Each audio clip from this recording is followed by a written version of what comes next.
안녕하세요. 우리 전 미국의 우리 귀한 성도님들, 오늘 특별한 손님을 모셨습니다. 우리 토론토 미랄교회 박형일 목사님이십니다. 우리 큰 박수로 환영하겠습니다. 아유, 목사님. 네, 안녕하세요. 네, 안녕하세요. 와, 목사님 더 잘생겨지신 것 같아요. 우리 박형일 목사님 정말 이 토론토의 특별한 목사님이신데요. 우리 미국에 계신 우리 성도님들에게 목사님 잠깐 소개해 주시면 감사하겠습니다. 네, 안녕하세요. 토론토 미랄교회 박형일 목사입니다. 미국에서 저도 이민자로 살다가 또 이렇게 토론토로 온 지 5년이 되어 갑니다. 참 미국에서 참 좋은 교회인 워싱턴 중앙장로교회에서 9년여 가까이 사역을 했고 또 이렇게 이제 토론토 미랄교회를 담임하고 이제 5년 정도 되었습니다. 참 이민사회 삶이 참 쉽지 않은데 참 감사한 교회에서 행복하게 사역하고 있습니다. 네. 네, 우리 목사님은 또 특별하게 우리가 청년 사역을 같이 했었잖아요. 네, 네. 우리 목사님 청년 사역 하실 때도 목사님의 많은 사역의 영역들이 있었지만 사실 제가 봤을 때는 옆에서 목사님 말씀 사역에 가장 핵심을 두셨던 걸로 저는 기억하고 있습니다. 네. 목사님 미니스트리에 있어서 이제 담임이 되셨으면 또 달라지셨을 것 같은데 네. 하나님의 말씀을 어떤 형태로 전하시고 계신가요? 저는 일단 설교는 사실 저희가 담임을 하면 할수록 그렇지만 설교는 정말 중요한 정도가 아니라 이것이 맞아요. 그냥 뿌리자 핵심이다. 맞아요. 그러니까 맞아요. 사실 우리 이민 성도들 안에서 주일 한 번 말씀 한 번 붙들고 정말 사시는 성도들이 너무 많고 그 주일 말씀 하나로 참 많은 삶의 변화들이 나타나는 부분들이 오히려 또 이민자들에게도 많이 나타나는 것을 보면서 목회에 있어서 사실 설교는 너무 중요하다라는 생각이 들고 사실 저희 교육자들하고도 사실 설교에 대해서 같이 저희가 가진 세미나하고 나눌 정도로 설교에 대해서는 참 너무 중요하고 그것의 중요성은 아무리 말해도 과하지 않은 것 같습니다. 네. 근데 저한테 설교에 몇 가지 철학들이 있는 것 같아요. 네. 예, 제가 멘토들로서도 배웠던 여러 가지 철학들이지만 첫 번째는 설교는 체인징이 아니라 리마인딩이다. 예, 제가 설교를 통해서 제가 성도들의 마음을 바꾸거나 인격을 완전히 바꾸는 것이 아니라 체인징이 아니라 예수님을 리마인딩 할 때 주님께서 그 안에 계신 성령님께서 우리 성도들을 바꿔 가시는 것이기 때문에 제 안에서는 가장 중요한 철학 중에 하나는 체인징이 아니라 리마인딩이다라는 것 같아요. 그래서 저희가 한마디를 전하더라도 주님이 기억날 수 있도록 또 주님이 생각나실 수 있도록 하면 그 인격과 마음과 또 가정에서의 여러 가지 불화와 맞아요. 마음의 맞아요. 어려움과 이민 생활의 그 힘듦과 그 모든 것들을 바꿔 가시는 것은 우리 하나님이시다. 사실 이게 가장 중요한 제 안의 철학인 것 같고요. 네. 두 번째는 저희 안의 말씀 안에서 그 말씀의 실제 뜻이 무엇일까에 대해서 조금 더 집중을 합니다. 왜냐하면 보통 우리가 그 본문 안에서 해석을 할 때 이 본문의 그 전형적인 또 해석들이 있잖아요. 맞아요. 그런데 사실 그 성도들이 알고 싶은 건 이 말씀의 뜻이 무엇일까? 본문의 뜻이 무엇일까? 이 말씀은 어디와 연결되어 있을까? 그래서 성경적으로 이것이 어떤 의미여서 이것이 나에게 실제적으로 어떤 의미일까에 대해서 그 어떤 단어 하나라도 더 깊이 하나하나 깊이 뿌리 내어서 제가 우리 목사님들 부목사님들하고 자주 얘기하는 건데 그 사유의 겹이 쌓이면 쌓일수록 그래서 정말로 이 파이는 정도가 많이 파이면 파일수록 묵상의 겹이 파이면 파일수록 시간을 더 보내면 보낼수록 보내면 볼수록 묵상의 이 구덩이가 파일수록 그 안에 물이 많이 들어가잖아요. 네. 그러니까 우리가 깊이 묵상할 때 그냥 쑥쑥 지나가는 것이 아니라 persuasive proclamation이라고 보통 얘기하는데 설교는 proclamation이기도 하지만 설득적 선포다. persuasive proclamation이다. 이게 상당히 저한테 중요한 철학 중에 하나인 두 가지입니다. 목사님. 네. 근데 참 목사님 제가 지금도 모니터링 하고 있지만 예전에도 보면은 굉장히 아주 뭐라 그럴까요? 말씀을 하나씩 아주 차근차근 잘 전하시면서도 또 우리 박형일 목사님의 가장 큰 장점은 약간 부흥사. 오늘 목사님 정말 대단한 강해 설교자이시지만 또 한편으로는 청중을 압도하는 어떤 그런 카리스마와 부흥사 같은 모습 계신데 목사님 특별히 또 예배도 직접 인도하시고 하시는 그 모습 속에서 어떤 이 조화가 어떻게 이루어져야 될까요? 이런 어떤 압도적인 기도의 힘과 또 하나님 앞에 나가는 그런 뜨거움과 이 냉철한 말씀과 이 조화를 어떻게 목사님은 이루시나요? 저희는 중요한 거는 첫 번째로는 사실은 로이드 조스 목사님 말씀하신 것처럼 그 logic on fire라고 하잖아요. 예. 아주 논리적인 음. 그리고 가장 큰 불이 있는 것이 저희는 설교가 아주 중요한 부분이다라고 생각을 합니다. 그래서 신앙도 말씀과 기도가 균형을 이루어야 되는 것처럼 설교도 아주 논리와 큰 논리와 아주 뜨거움이 같이 같이 움직여질 때 사실 설교에 상당히 그것이 상당히 중요한 부분이라고 생각하고 사실 수사학적으로 볼 때 저희가 많이 얘기하는 것들이 있잖아요. 뭐 로고스가 있고 맞아요. 예, 예. 에토스가 있고 또 이 이토스. 파토스가 있는데 페이토스, 그죠? 파토스가 예. 있는데 뭐 이성이 중요하냐, 파토스 감성이 중요하냐, 에토스 설교자의 영성이 중요하냐, 그리고 설교자의 그 진심이 중요하냐. 저는 이제 목사님들하고 제가 부목사님들하고 나눌 때도 얘기했지만 로고스도 중요하지만 또 파토스도 중요하지만 저는 제일 중요한 건 에토스다. 설교자의 그 영성, 그리고 설교자의 정말 설교를 향한 진심. 맞아요. 그리고 정말 이 설교를 통해서 우리 성도들이 하나님을 만날 수 있다는 확신. 그 안에서 성령님께서 주시는 그 뜨거움이 사실 에토스로 전해지기 때문에 정말 어떻게 보면 논리적이지 않고 되게 이 설교 내용들이 와닿지 않아도 그 설교자의 진심이 느껴질 때 성도들은 성령님도 일하시고 성도들도 감동한다. 예, 그러니까 성도들도 결국은 그 파토스를 우리가 파토스라는 요소들을 주기도 하지만 수사학적으로 말을 느리게 하기도 하고 또 어떤 때는 중요한 내용들은 천천히 하기도 하지만 그러면서 성도들이 더 깊이 공감할 수 있는 이 공감이라는 아주 중요한 요소를 저희가 누리기도 하지만 사실은 에토스에서 저는 파토스가 나온다고 네. 생각을 합니다. 그래서 사실 저희 교회에서는 되게 중요하게 여기는 부분이 설교도 중요하고 설교 후에 있는 찬양이 되게 맞아요. 중요합니다. 맞아요. 찬양과 결단. 맞아요. 사실 그때 어떤 예배학 논문에서 이 설교 후 찬양하고 기도하는 시간에 컨버전이 대부분 여기서 일어난다라는 것을 예. 그 예배학 논문으로 본 적이 있는데 결국은 설교 후 찬양에서 우리가 찬양하고 말씀을 듣고 찬양하고 기도하는 그때에 정말 이민자들이 살아갈 삶의 힘을 얻고 또 그 가운데서 컨버전들이 그 가운데서 계속 일어나는. 그래서 저는 말씀만큼 중요하다. 네. 예, 와우. 후지표라고도 하기도 하는데 저는 말씀과 이 그러게요. 찬양과 기도는 같이 네.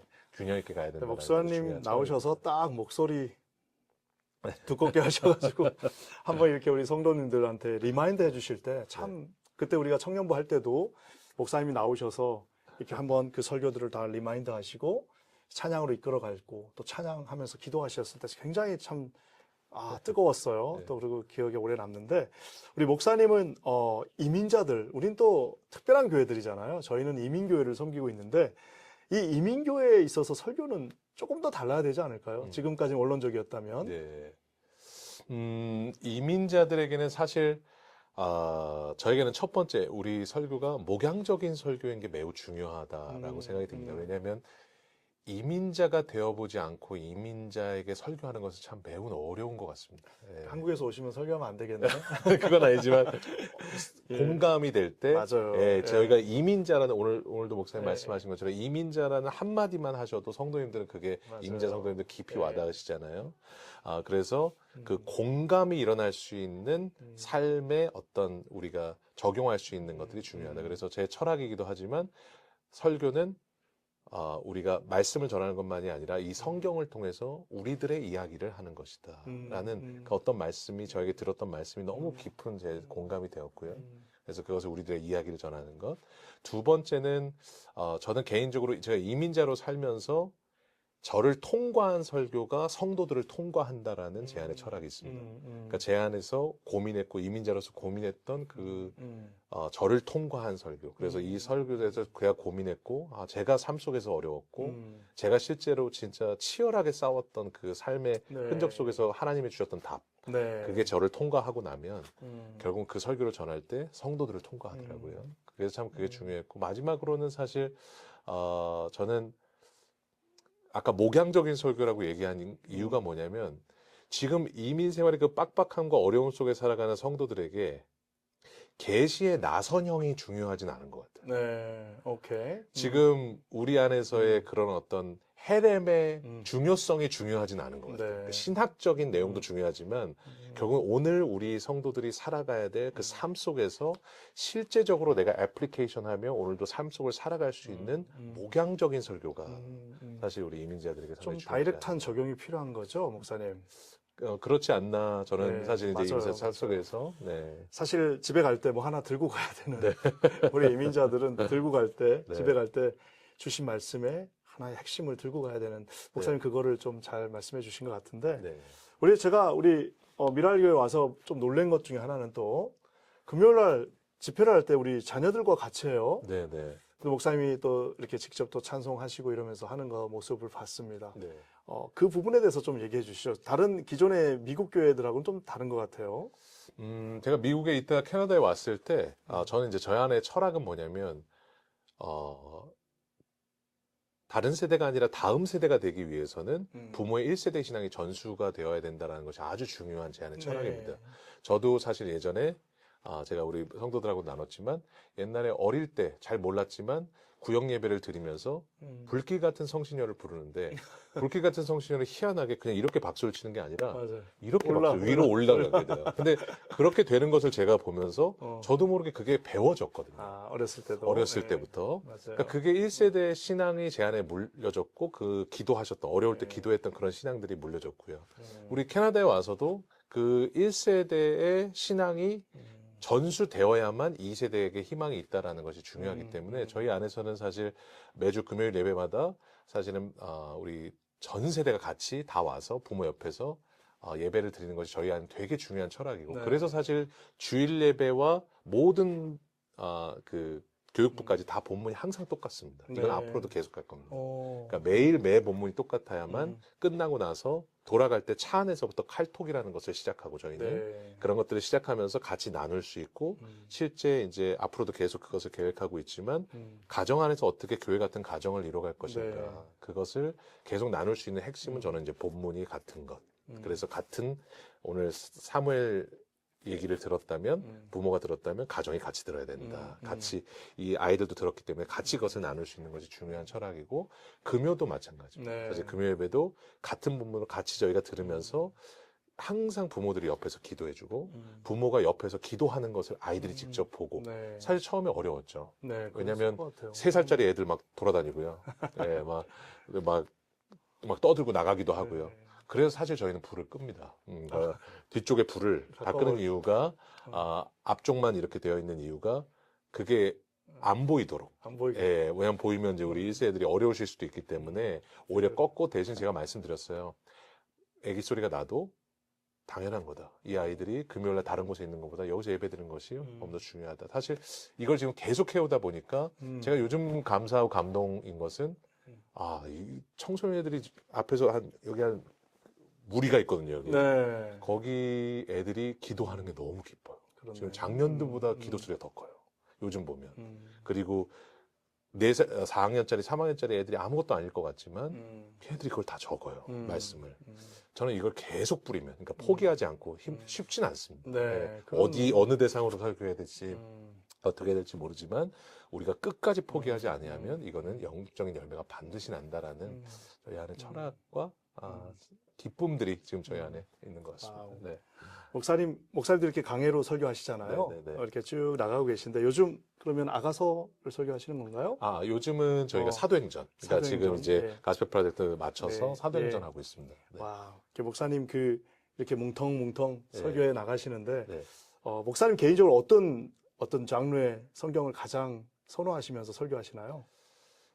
저는 사실 우리 목사님들하고도 자주 나눴던 우리 설교 안에서 얘기했던 것 중에 이제 철학 중에 하나가 저희가 설화체가 있고 강화체가 있잖아요. 네. 근데 스토리는 논리로, 논리는 스토리로 설교해야 된다. 와우. 그러니까 좀 더 설명해 주시죠. 네. 제 그 안에 철학이기도 한데 사실 설화체 마가복음은 설화체잖아요. 그렇죠. 내러티브죠. 예, 네. 내러티브로 그러니까 설화체를 설화체로 풀 수도 있거든요. 네. 스토리를 스토리로 푸는 경우가 있는데 스토리에서는 논리가 오히려 예를 들어서 물 위를 베드로가 걸을 때 그 예수님이 물 위를 걸었을 때 왜 베드로가 빠졌는가 바람을 보고 그러면 그 바람이 뭡니까? 우리에게 상황을 보고 내 지금 돈 걱정을 보고 그런 안에 철학, 그러니까 우리가 주님을 보면 내가 상황을 보면 빠지지만 주님을 보면 빠지지 않는다. 이런 것들이 우리 안에 맞아요. 논리잖아요. 맞습니다. 그러니까 스토리에서는 논리가 나와야 되고 어떤 경우에 우리가 바울 서신은 사실 강화체인데 논리를 또 논리로 푸는 경우가 있어요. 좀 답답하죠. 어렵죠. 논리를 논리로 풀면. 근데 논리에서는 오히려 스토리가 스토리로? 바울이 어땠겠습니까? 와우. 바울이 이것을 통해서 왜 이건 어디서 얘기했던 겁니까? 바울은 이런 상황에서 뭐 사도행전과 연결한다거나 그래서 스토리는 논리로, 논리는 스토리로 풀어줘야 이것이 매우 중요하다. 그래서 저는 사실 제일 좋아하는 성경은 사실 마가복음입니다. 아, 그래요? 예, 목사님? 복음서에서 같이 그것들 논리로 같이 나누면서 제 안에 제일 은혜 받았던 성경이기도 하고요. 예, 예. 와, 우리 목사님 뭐 10년 전에도 그랬지만 지금도 너무 잘 준비되어져 있는 참 귀한 주의 종인데 우리 토론토에 또 성도들은 또 미국 성도님들하고는 어떻게 비슷하신가요? 다르신가요? 제가 미국과 캐나다를 이렇게 같이 살아보면서 사실 환경이 사람을 만들잖아요. 좀 맞아요. 다르구나. 예, 좀 다르죠. 예. 예. 미국은 사실 그 이민 생활을 뚫어가야 되는 겹이 캐나다보다 조금 더 많은 것 같아요. 그러니까 성도들이 많이 고생을 하고 힘든 없죠. 경우들이 많아요.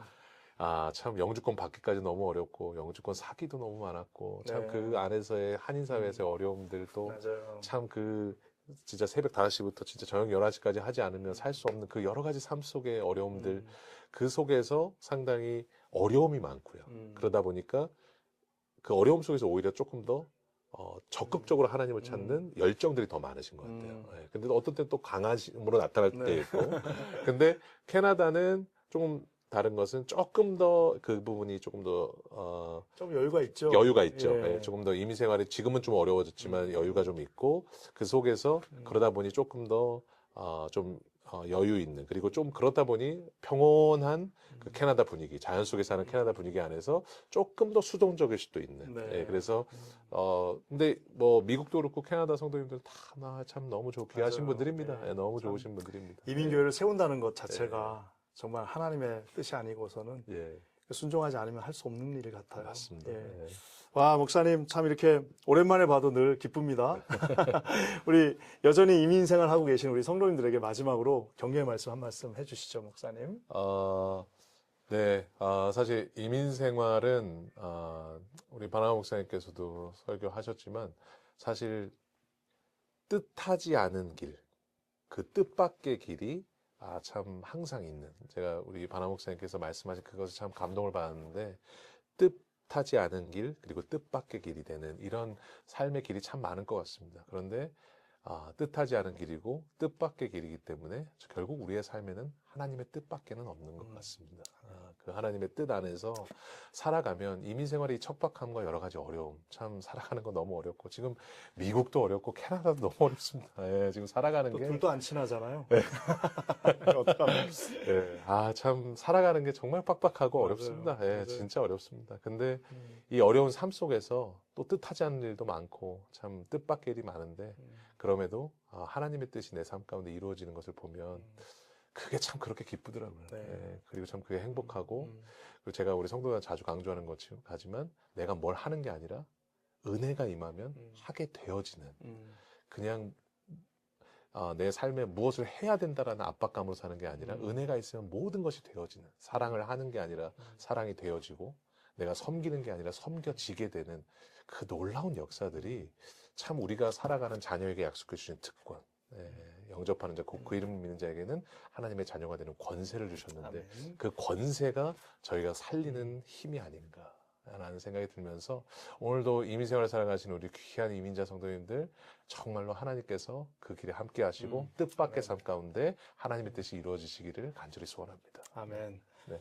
와, 목사님 네. 너무 감사합니다. 제가 오늘 너무 길게 말한 거 아닌가 모르겠어요. 아주 정확하게 얘기하셨고 준비되시는 목사님 네. 우리 축구도 2차전 한번 해야죠. 예. 2차전 기대하겠습니다. 예. 우리 토론토 미랄교회 박형일 목사님이셨습니다. 목사님 우리 성도님들한테 인사 한번 하고 끝낼까요? 예. 성도님들 사랑합니다. 감사합니다.